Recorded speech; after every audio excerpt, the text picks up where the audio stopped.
بسم الله الرحمن الرحيم. الحمد لله رب العالمين، والصلاة والسلام على سيد المرسلين وخاتم النبيين محمد وآله وأصحابه أجمعين. أما بعد، فأعوذ بالله من الشيطان الرجيم.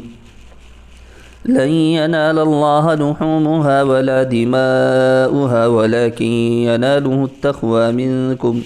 صدق اللہ العظیم. معزز سامعین، قربانی کے سلسلے میں اللہ تبارک و تعالی نے ارشاد فرمایا کہ اس کا گوشت اور اس کا خون اللہ تک نہیں پہنچتا، بلکہ دلوں کا تقوی، دلوں کی پاکیزگی، کس جذبے اور کس اطاعت کے جذبے کے ساتھ آپ نے قربانی کی ہے، وہ جذبہ اور اسی طرح وہ خلوص اللہ تبارک و تعالی دیکھنا چاہتے ہیں. اللہ کو نہ گوشت پہنچتا ہے، نہ خون پہنچتا ہے، بلکہ صرف دلوں کا خلوص اور وہ جذبہ اطاعت اللہ دیکھنا چاہتے ہیں. لیکن بعض لوگ جن کے دماغوں پر مادیت کا غلبہ ہو جاتا ہے اور ہر وقت مادی منافع اور نفع اور نقصان کی تلاش میں رہتے ہیں، وہ اللہ کے اس حکم کو بھی مادیت کی بنیاد پر دیکھتے ہیں اور یوں ہی بیتوکی باتیں کرتے ہیں کہ اتنے زیادہ جانوروں کا خون بہا کر کیا فائدہ ہوگا. کسی غریب کی شادی میں لگا دیتے، کسی بیوہ کی مدد کر دیتے، کسی مجبور کا سہارا بن جاتے. سب سے پہلے تو ان کی اس بیماری کا علاج ہونا چاہیے جو ان کے ذہنوں میں بیٹھی ہوئی. اصل منشأ خداوندی کو سمجھنا چاہیے. منشأ خداوندی کیا ہے؟ اللہ نے حضرت ابراہیم علیہ السلام کو حکم دیا کہ اپنے بیٹے کو ذبح کرو. انہوں نے بیٹے کے بارے میں یہ سوال نہیں کیا، اللہ سے یہ گزارش اور مہلت نہیں مانگی کہ بیٹا اتنی مدت کے بعد بڑھاپے میں پیدا ہوا ہے، میرا سہارا بنے گا، یہ اگر قربان ہو جائے تو میرے بڑھاپے کا سہارا بھی ختم ہو جائے گا. یہ کچھ انہوں نے نہیں کہا، بلکہ باپ اور بیٹا دونوں اللہ کی اطاعت میں منشأ خداوندی کو پہچانتے ہوئے اس کو بجا لانے میں لگ گئے.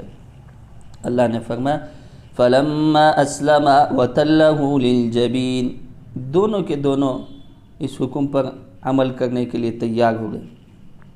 بس اللہ یہ دیکھنا چاہتا ہے، ورنہ اللہ کے ہاں کوئی گوشت اور خون نہیں پہنچتا ہے. انسان کے اندر وہ جذبہ اللہ دیکھنا چاہتے ہیں جو حضرت ابراہیم علیہ السلام کے اندر تھا کہ اللہ کے حکم کے سامنے دنیا کی ہر چیز اسے ہیچ نظر آئے، دنیا کی کوئی چیز کے اس کے سامنے حیثیت نہ ہو. اسی لیے اللہ نے دوسری جگہ فرمایا، حضرت ابراہیم نے فرمایا ان صلاتی و نسکی و محیای و مماتی للہ رب العالمین، کہ میری نماز، میری قربانی، میرا جینا اور مرنا سب اللہ رب العالمین کے لیے، میری زندگی ہی اللہ کی مرضیات پہ گزارنے کے لیے میں تیار ہوں. تو یہ جذبہ اللہ دیکھنا چاہتے ہیں. اب یہاں پر آج ہم ایک دو مسئلے بیان کریں گے. بہت سارے لوگ یہ سوال کرتے ہیں کہ میت کی طرف سے قربانی ہو سکتی ہے یا نہیں ہو سکتی. میں آپ کو ایک روایت سناتا ہوں. حضرت علی رضی اللہ تعالیٰ عنہ کا معمول تھا، وہ 2 مینڈھے ذبح کرتے تھے، ایک اپنی جانب سے اور دوسرا جناب محمد رسول اللہ صلی اللہ علیہ وسلم کی جانب سے. اور جناب محمد رسول اللہ صلی اللہ علیہ وسلم نے حضرت علی کو اسی طرح کا حکم دیا تھا. تو حضرت علی فرماتے ہیں میں اس عمل کو کبھی نہیں چھوڑوں گا. یعنی آپ کے دنیا سے جانے کے بعد بھی ان کا یہی عمل رہا کہ وہ آپ علیہ السلام کے نام سے قربانی دیا کرتے تھے. تو اس سے معلوم ہوا کسی ایسے شخص کی طرف سے قربانی دی جا سکتی ہے جس کا پہلے انتقال ہو چکا ہو۔ اس کی طرف سے قربانی کا مطلب یہ ہے کہ اصل تو قربانی خود کرنے والے کی طرف سے ہوتی ہے، البتہ اس کا ثواب مرنے والے کو پہنچتا ہے، اور اگر مرحومین کے نام سے قربانی کرے تو اس کا گوشت بھی استعمال کر سکتے ہیں۔ اور دوسرا ایک مسئلہ جو احباب ہمارے پوچھتے ہیں، اس کی بھی وضاحت مناسب سمجھتا ہوں۔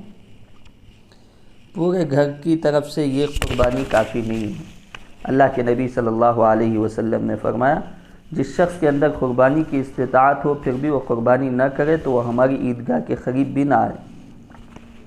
اس سے معلوم ہوا کہ قربانی جو صاحب نصاب ہے اس پر واجب ہے، اور اللہ نے فرمایا فَصَلِّ لِرَبِّكَ وَانْحَرْ، اپنے رب کے لیے نماز بھی پڑھو، قربانی بھی کرو۔ تو ہر صاحب نصاب پر الگ الگ قربانی واجب ہے۔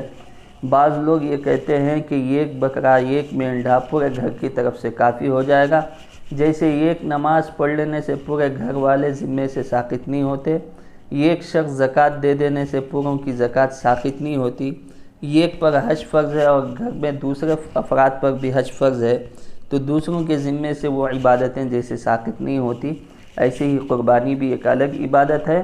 جیسے نماز، روزہ، زکوٰۃ، حج یہ الگ الگ فرض ہوئے ہیں، اسی طرح قربانی بھی الگ فرض ہے۔